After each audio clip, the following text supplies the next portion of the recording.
Where does our garbage go? 2.7 trillion pounds, that is how much garbage is produced every year. That's as much as in weight as roughly 7,000 Empire State Buildings.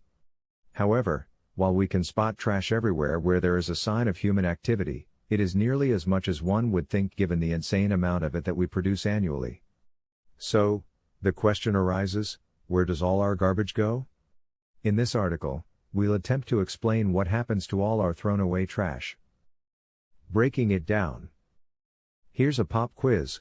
What's the biggest category of solid waste we produce every year? The answer isn't plastic, which only accounts for some 10% of the total. The biggest proportion of our wastage, 46%, is made up of organic material, that comprises of the spoiled or unspoiled food we didn't eat. The second biggest category of waste is paper, amounting to around 17%. However, due to the increasing digitalization of publications and work documents, paper now accounts for less and less of the global trash volume. The journey, from your doorstep to the final stop. Once you leave the garbage at your doorstep, it will be taken by your local garbage collector to the landfill, where some of the recyclable material will be sorted out and shipped to recycling local facilities or ones abroad. A few years ago, much of the world's recyclable trash used to be sent to China for processing. Roughly 70% of all recyclable plastic was imported into the country. However, with tougher restrictions in place now on what type of wastes can be imported, much of the recyclable waste today is being sent to other countries that do not have the facilities to process it. As a result, more and more of the world's waste is ending up being dumped in landfills or getting dumped into the ocean. Moving back home, as for the non-recyclable solid waste in our landfills, they are simply compressed and plowed over to make room for more garbage. In some landfills, methane produced from the decomposing garbage is collected and used in gas power plants to generate electricity. Some of the solid garbage may also be sent for burning in waste to energy plants. These facilities differ from trash incinerators that were the norm a few decades ago. Unlike their older counterparts, these more modern plants remove hazardous or recycle material before burning the rest. The gases are filtered for any hazardous compounds before being released into the atmosphere.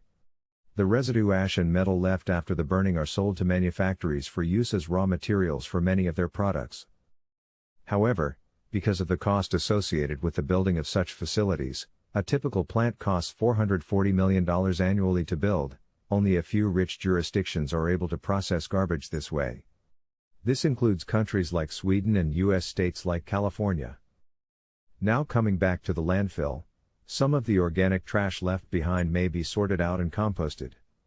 The composted trash will naturally decay over time to become a highly nutrient soil for use as fertilizer. The trend.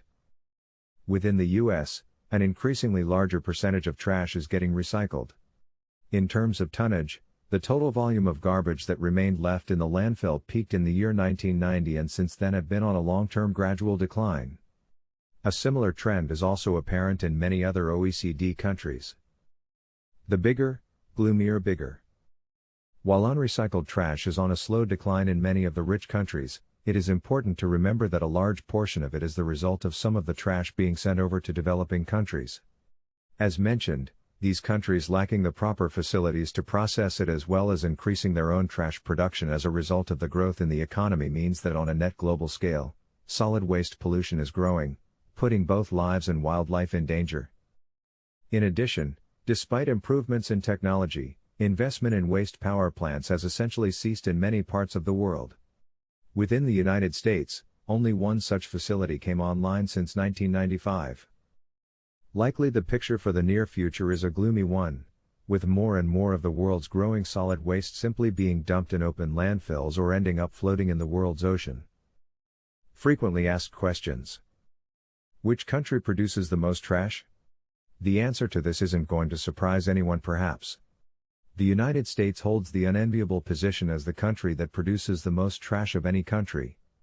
Per capita wise, an average American will produce 2.6 pounds of garbage in a single day, that equals to their own body weight being produced every month.